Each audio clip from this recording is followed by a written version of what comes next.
So, ito lang po ang tip ko sa inyo para makasave ng space at saka malinis po tingnan yung ating para malinis po tingnan. So, ako po talaga. Hello guys! Magandang gabi. So, bago po tayo matulog ay kailangan po natin muna mag-upload ng video. So, nakatakil pag inyong lingkod. Parang ang ganda sa akin yung yellow. No? Parang gumanda ko sa color yellow. Matching this. Thank you talaga, Jennifer, the Watton sa iyo. Matching that. Diba? Para akong pumuti. So guys, for tonight or today's video, actually kasi gabi ngayon. So, for today's video, para rin na rin. So, ito, tip ko sa inyo, no? Sa mga taong mahilig magtapo ng mga plastic na galing sa grocery, please, huwag niyo pong itapon yan. Kasi po, pwede po natin magamit ulit to. So, pwede natin tong gamitin kung sa anumang mga gamit na pwede lagay sa plastic or pwede natin gawin tong basurahan para naman nakakatulong tayo sa atin Mother Earth. O, diba? So, ito pong plastic na to ay ano po siya. So, yung iba, tinatapon na lang yung ganito, diba? Tinatapon na lang. Pero ito po, ang iba, dinala ko po dito sa kwarto namin kasi may basurahan kami dito. So, para hindi na rin kami makaano ng mga yung garbage bag pa sa amo namin. So, ito na lang yung gagawin kong garbage bag namin. So, dati masipag po ako, ngayon hindi na. Dati po talaga sa mga naging amo ko, yung mga plastic doon, talagang tinutukit ko to siya. Kasi, yun yung hindi siya bumibili ng garbage bag. So, yung mga plastic na galing sa grocery, yun yung ginagawa namin. Yung nilalagay sa garbage bin.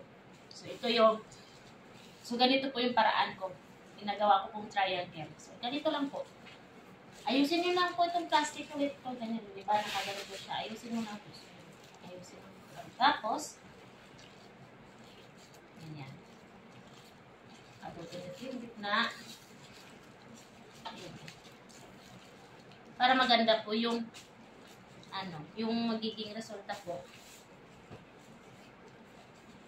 So, kahit yan lang. Tapos ginagawa ko yun. Pinuput. Triangle. Pwede nyo pong depende po sa ano gusto nyong size.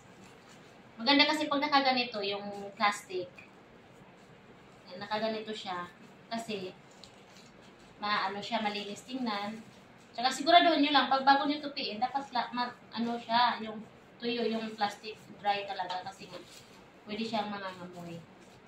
Pag pinilo po nyo to na basa, mangangamoy po yan. So, yan. Yan lang po. Tapos ipasok siya dyan. Diba? Kahit itapon-tapon mo yan ng ganun. Linis ko. Hindi pa natin gagawin. Kasi dati kong aging amo, ay ma-organize talaga sa mga gamit. Natutunan ako. Kaya yung nagtuturo sa akin paano mag-tutin ng pante, na organize. Kasi dati wala talaga akong alam-alam. So, itan ko lang po. Hindi po sa inyo basta naka-recycle na po. Naka-triangle po siya. Hindi po sa inyo. Ano size gusto?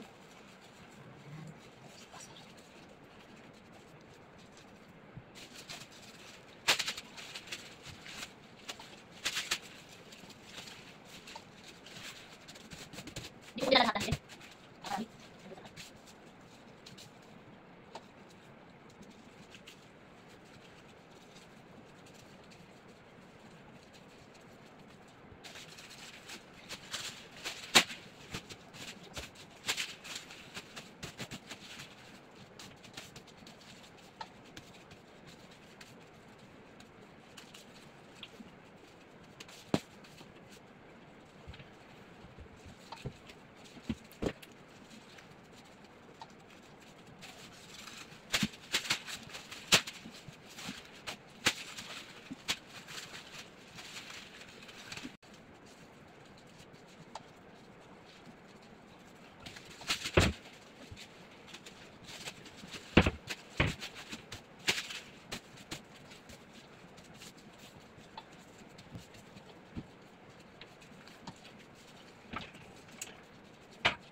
Sa hindi pa po nakakaalam, so pwede po gawin. Pero sa mga nakakaalam, ay huwag nyo nang gawin.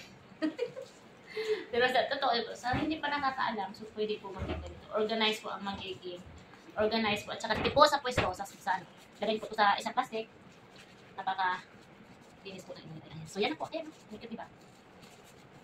Tcharan. So nakarelate kita ko na 1, 2, 3, 4, 5, 6, 7, 8. So walang tiras. O diba kanina ang kalat. So ngayon. Ito na. So titignan sa pwesto. Please mo pa yun. Please mo ganun. So, ayan po. Yun lang po. Thank you for watching.